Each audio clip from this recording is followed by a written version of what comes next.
할렐루야. 네, 주일 오후 함께 예배함이 기쁨됩니다. 아멘. 우리 주변에 앉아 계신 성도님들과 서로 이렇게 인사하겠습니다. 예배로 승리합시다. 예배로 승리합시다. 네, 예배로 승리합시다. 아멘. 우리의 모든 삶의 순간순간마다 예배로 승리하는 참된 예배자가 되기를 간절히 소망합니다. 감사로 주님께 올려드리는 이 예배 가운데에 우리 주님 함께 하실 줄 믿습니다. 아멘. 오늘 특별히 예배찬양위원회의 헌신 예배로 모인 만큼 제가 어떤 말씀을 우리가 함께 나누면 좋을지 이렇게 고민을 하다가 찬양의 고백이 좀 가득 담긴 시편이 있지 않습니까? 이 시편 말씀을 쭉 묵상하게 되었습니다. 그래서 위대한 우리의 믿음의 선조들, 위대한 시인들은 참된 예배에 대해서 어떻게 노래했는지 함께 살펴보고 싶은 마음에 제가 시편의 말씀을 묵상했는데요. 저의 계획과 생각과는 너무나 다르게 반대로 저의 마음을 사로잡았던 것이 예배자에 대한 책망이 가득 담겨 있는 오늘의 본문이었습니다. 참된 예배가 무엇일까? 예배자를 어떻게 우리가 참된 예배를 할까? 이렇게 좋은 시편의 말씀을 나누고 싶었는데 오히려 예배자에 대한 책망이 담겨 있는 시편의 말씀이 저를 사로잡았습니다. 50편의 전부를 읽기가 조금 분량이 길어서 마지막 두 절만 함께 봉독했는데요. 오늘 함께 시편 50편의 말씀을 천천히 살펴보며 예배자로서 우리의 모습을 점검하는 시간이 되기를 소망합니다. 본문은 표제를 통해서 아삽의 시라고 저자를 밝히고 있습니다.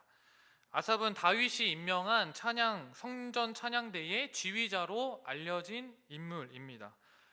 시편 150편 중에서 73편의 시를 기록한 다윗 다음으로 많은 시를 지은 사람이기도 합니다.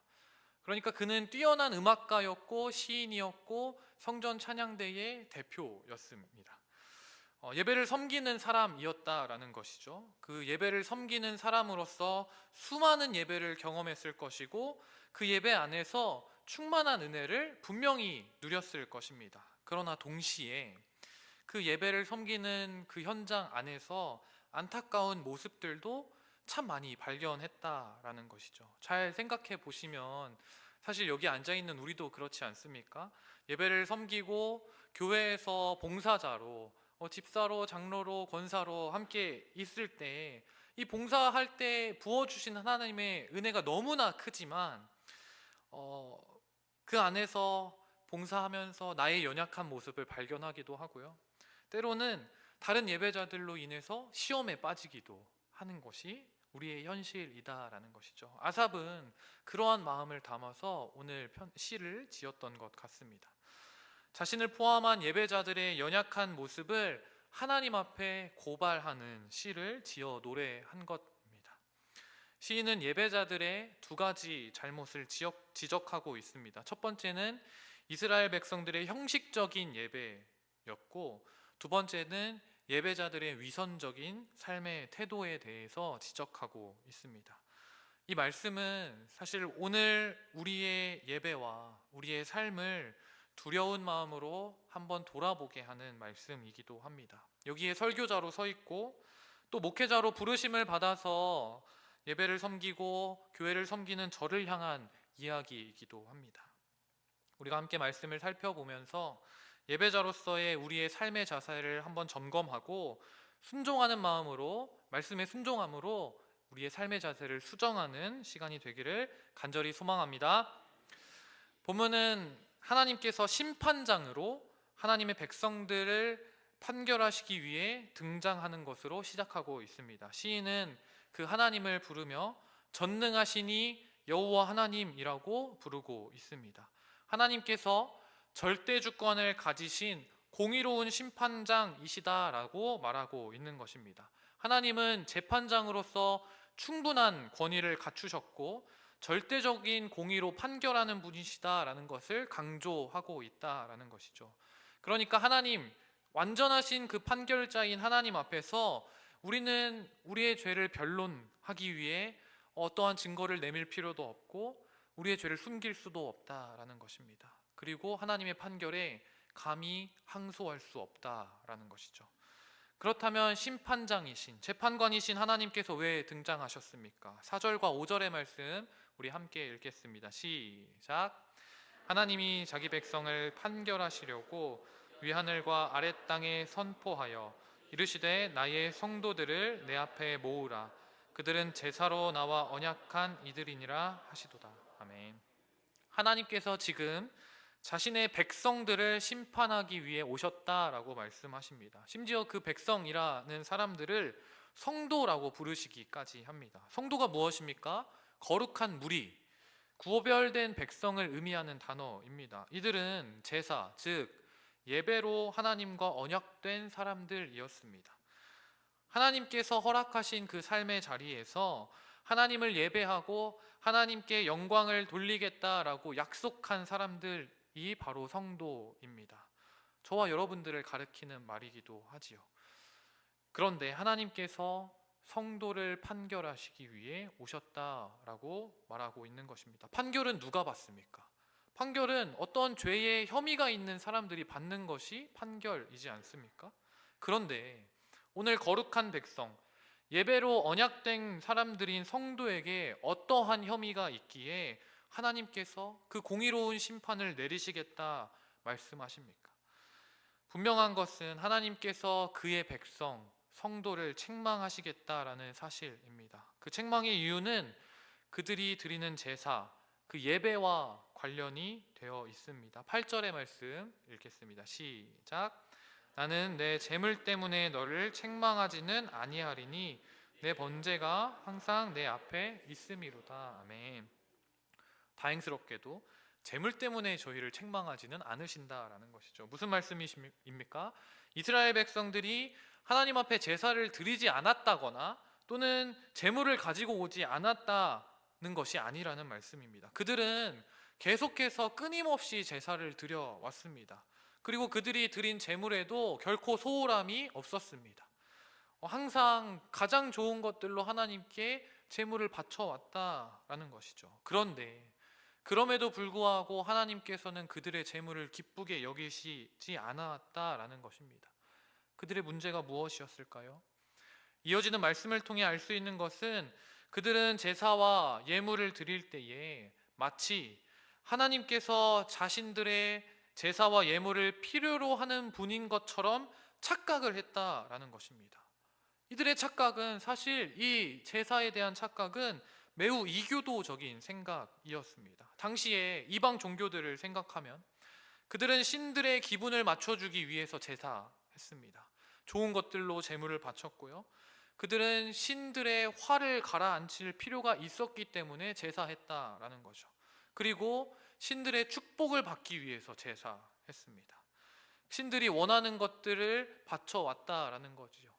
심지어는 인간 제사조차 서슴지 않았습니다. 이방 종교에서 드리는 제사, 제물은 일종의 신들에게 바치는 뇌물이었다라는 것이죠. 그런데 오늘 이스라엘 백성들도 마찬가지로 자기들의 제사와 제물이 하나님의 기분을 맞춰 드리는 것이라고 이해했다라는 것입니다. 마치 제사상에 대단하게 제사상을 차려놓고 이것을 하나님께서 드실 것이라고 생각하는 것처럼 예배했다라는 것이죠. 외면적으로 봤을 때 그들은 훌륭하고 아주 뛰어난 제사를 드렸을 것입니다. 암소와 염소를 바쳐왔을 것입니다. 하지만 이러한 마음으로 드린 제사, 제물은 결국 하나님을 모독한 것이다 라고 하나님께서 지금 판결하고 계신 것입니다. 제사와 제물로서 하나님의 마음을 만족시키고 자신들이 원하는 것을 얻어내려고 하는 얄팍한 그 종교적인 방식은 결국 너희가 하나님을 이용하는 것에 지나지 않는다라고 말씀하고 계신다라는 것입니다. 이것은 결코 하나님을 경외하는 자들의 태도가 아니다라는 말씀입니다. 사랑하는 성도 여러분, 하나님은 어떤 분이십니까? 하나님은 만물의 창조주이시고 모든 것의 주인이신 전능하신 하나님이십니다. 그렇기 때문에 하나님은 부족함이 전혀 없으신 분입니다. 우리는 지금 그런 하나님을 예배하고 있는 것입니다. 그런데 때때로 우리는 하나님을 무언가 부족한 분으로 착각하고 예배하기도 합니다. 아무런 자각 없이 의무감에 형식적으로 드리는 이 예배는 우리가 하나님을 무언가 부족한 분으로 만든다라는 것입니다. 하나님께 재물이 부족하겠습니까? 모든 것이 하나님의 것인데 무엇이 부족하다는 말입니까? 이사야 1장 11절과 12절 말씀에서 이렇게 말합니다. 여호와께서 말씀하시되 너희의 무수한 재물이 내게 무엇이 유익하뇨? 나는 수량의 번제와 살진 짐승의 기름에 배불렀고 나는 수송아지나 어린 양이나 수염소의 피를 기뻐하지 아니하노라. 너희가 내 앞에 보이러 오니 이것을 누가 너희에게 요구하였느냐? 내 마당만 밟을 뿐이니라. 하나님께서 무엇라 말씀하시는 것입니까? 너희가 지금 제사하러 나오는데 너희 얼굴 도장 찍으러 온다라고 책망하고 있는 것입니다. 내 마당만 밟을 뿐이다 라는 것이죠. 왜 이렇게 평가하십니까? 일주일간의 삶 속에서, 우리의 모든 삶 속에서 단 한순간도 하나님을 생각하지 않다가 그저 안식일, 주일만 되면 기계적으로 반복되어 드리는 이 예배, 하나님을 아무것도 하지 못하고 그냥 우리의 예배만을 기다리는 분으로 만드는 것입니다. 하나님께서 우리의 예배를 필요로 하고 우리는 때마다 맞춰서 집안 어른들께 인사드리는 것처럼 하나님을 예배하고 있다라는 것입니다. 사랑하는 성도 여러분, 우리의 실제는 어떻습니까? 실제로는 하나님께서는 우리의 예배가 전혀 필요하지 않으신 분입니다. 하나님은 완전한 분이시기 때문에, 하나님은 부족한 것이 전혀 없으시기 때문에 우리의 예배가 필요 없다라는 것이죠. 오히려 이 예배의 시간은 우리가 필요한 것입니다. 우리에게 반드시 필요한 시간이 이 예배의 시간이다라는 것입니다. 그렇다면 참된 예배란 무엇입니까? 14절과 15절의 말씀 함께 읽겠습니다. 시작. 감사로 하나님께 제사를 드리며 지존하신 이에게 내 서원을 갚으며 환난 날에 나를 부르라. 내가 건지리니 내가 나를 영화롭게 하리로다. 아멘. 참된 예배는, 참된 제사는 감사의 예배가 되어야 합니다. 서원을 갚으라라는 명령도 마찬가지입니다. 그들이 서원하여 기도한 것을 하나님께서는 반드시 이루실 분이기 때문에 우리는 그것에 감사하는 것입니다. 그 응답하심에 우리는 미리 감사하는 것입니다. 우리가 감사할 수 있는 이유 차고도 넘칩니다. 환난 날에 나를 부르라. 내가 건질 것이다. 이것이 우리가 감사해야 할 이유가 아니겠습니까? 우리는 죄인 되었으나 그 죄인 된 나를 건지신 분이 누구십니까? 예수 그리스도. 그것이 우리가 감사해야 할 이유입니다. 전능하신 이 여호와 하나님께서 우리를 돕겠다 말씀하시는데 어떻게 우리가 감사하지 않을 수 있겠습니까? 우리는 삶의 모든 순간에서 하나님을 기억하고 하나님을 구하고 하나님을 찾아야 한다라는 것입니다. 이것이 진정한 예배의 모습이라 할 수 있습니다. 그저 형식적으로 교회에 나와서 의무적으로 예배드리는 것이 진정한 예배가 아니라 우리의 삶 가운데에서 하나님을 기억하고 하나님께 감사하는 것이 참된 예배다라고 말씀하는 것입니다. 우리의 교만을 내려놓고 하나님을 의지하라 말씀하는 것입니다. 날마다 하나님의 일하심, 하나님의 구원을 경험하라 라는 것입니다. 그때에 우리가 진짜 예배, 형식이 아닌 진정한 감사의 예배를 드리게 되는 것입니다. 일상을 살아가며 하나님을 잊고 산다면 우리의 예배는 형식적인 예배가 될 수밖에 없습니다. 하나님을 잊고 살아갈 때 내게 일어난 좋은 일들, 내가 노력해서 얻어지는 것입니다. 나의 성취일 뿐이고 그 중에 일부를 떼어서 하나님께 드리는 것 밖에 되지 않는다라는 것입니다. 이것은 이방의 제사와 다를 바 없다라는 것이죠. 아무리 값진 제물로 예물을 드린다 할지라도 그것은 참된 예배가 아니다 하나님께서 판결하십니다. 그러나 우리가 날마다의 삶에서 하나님을 기억하면 모든 것이 달라지는 것입니다. 하나님을 기억하면 우리는 하나님을 의지하게 됩니다. 매일매일의 삶에서 구원을 경험하게 되는 것입니다. 그 구원을 경험할 때 우리는 자연스럽게 감사하게 되는 것이죠. 내가 얼마나 추악한 죄인인지, 나를 구원하신 그 하나님이 어떤 분이신지 자연스럽게 알게 되는 것입니다. 그렇기 때문에 우리는 그 안에서 하나님을 알게 되고 진실된 감사, 진실된 예배로 나아갈 수 있게 되는 것입니다. 우리가 드리는 예배가 이러한 예배가 되기를 간절히 소망합니다. 예배를 준비한다라고 말할 때 그것은 단지 예배 시작하기 몇 분 전 또는 주일을 준비하며 그 시간을 의미하는 것이 아닙니다. 우리의 모든 날이 예배이자 예배를 준비하는 날이 되어야 합니다. 삶에서 하나님을 잊고 살아가면서 일주일을 온전히 하나님께 드릴 수 있겠습니까? 매일의 감사가 모여 감사의 예배가 되고 그런 예배가 하나님을 영화롭게 하는 참된 예배가 되어 간다라는 것입니다. 계속해서 시인은 예배자의 위선적인 삶에 대해서 지적하고 있습니다. 예배가 무너진 사람에게서 나타나는 필연적인 현상입니다. 예배가 무너지면 삶도 무너진다는 것을 보여주는 대표적인 사례가 있는데 바로 가인이었습니다. 그의 예배는 하나님께서 받으시지 않았고 그리고 그는 동생을 죽일 생각을 하고 죽이게 됩니다. 예배가 무너졌기 때문에 가인의 삶이 망가졌다라는 것이죠. 이 모든 악이 어디에서 먼저 시작하였습니까? 예배가 무너진 것. 가인의 형식적인 예배, 믿음 없이 드리는 그 예배에서 가인의 삶은 이미 망가져 버린 것입니다. 사랑하는 성도 여러분, 예배가 무너지면 우리의 삶도 무너집니다.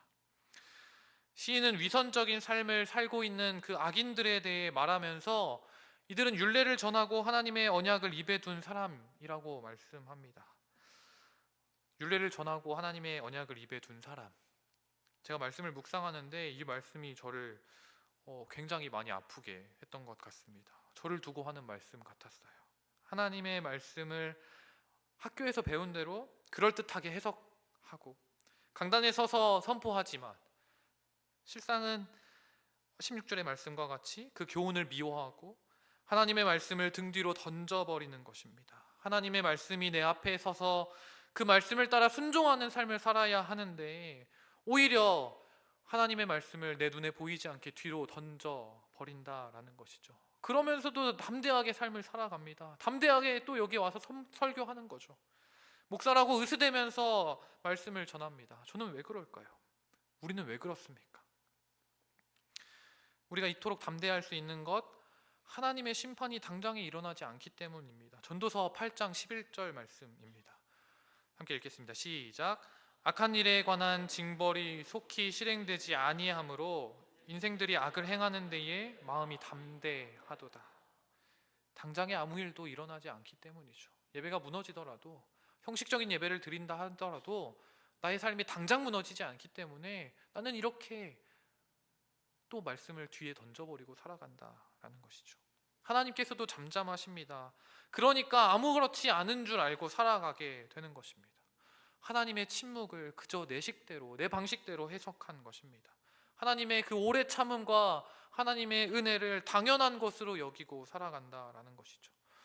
그러나 하나님께서는 마침내 때가 차면 그들을 책망하시고 그들의 죄악들을 눈앞에 낱낱이 드러내실 거다라고 말씀하십니다. 22절 말씀에서 하나님께서는 다시 이스라엘 백성들을 이렇게 부르십니다.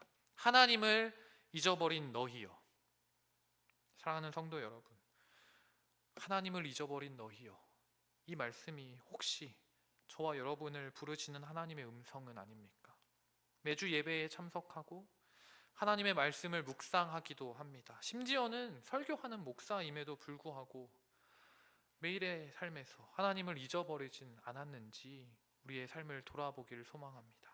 이 시간 우리의 삶의 예배를 돌아보아야 합니다. 우리는 매일매일 하나님을 기억해야 하는 사람들입니다. 하나님의 함께 하심을 기억하십시오. 우리의 눈으로는 하나님을 볼 수 없지만 믿음의 눈을 들어 하나님을 바라보아야 합니다. 그렇지 않는다면 우리는 계속해서 위선적인 예배를 드릴 수밖에 없는 그런 나약한 죄인이기 때문입니다. 위선자의 예배는 어떻게 하십니까? 하나님께서 찢으신다 말씀하십니다. 결론은 23절의 말씀입니다. 감사로 제사를 드리는 자가 나를 영화롭게 하나니 그의 행위를 옳게 하는 자에게 내가 하나님의 구원을 보이리라. 첫째로 감사의 제사만이 하나님을 영화롭게 할 수 있습니다. 매일의 삶 속에서 환난 가운데 나를 도우시는, 우리를 도우시는 하나님을 경험하기를 소망합니다. 환난 가운데 나를 도우시는 하나님을 경험할 때에 우리는 자연스럽게 감사의 예배를 드릴 수 있습니다. 날마다 하나님을 기억하며 하나님의 동행을 간구하는 것입니다. 말씀을 앞세우고 그 말씀을 뒤따라 순종하며 걸어가는 것입니다. 순종은 하나님의 말씀을 앞세우고 뒤따라 걸어가는 것입니다. 그때의 진정한 감사가 우리의 삶에 풍성하게 넘쳐 흐르게 되는 것입니다. 그렇게 우리는 순종으로 진정한 감사의 예배를 드리게 됩니다. 둘째로 하나님의 은혜를 갈망한다면 우리의 위선적인 삶에서 돌아서야 합니다. 그의 행위를 옳게 하는 자에게 하나님께서 구원을 보이시겠다 말씀하셨습니다. 이것은 그저 행위 구원을 의미하는 것은 아닙니다. 구원받은 자로서 너희가 마땅한 믿음의 순종으로 살아가야 한다라는 것입니다. 위선적인 삶에서 돌아서라.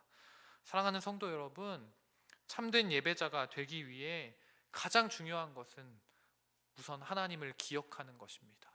우리의 매일의 삶에서, 일주일의 삶에서 날마다 하나님을 기억하게 되길 간절히 소망합니다.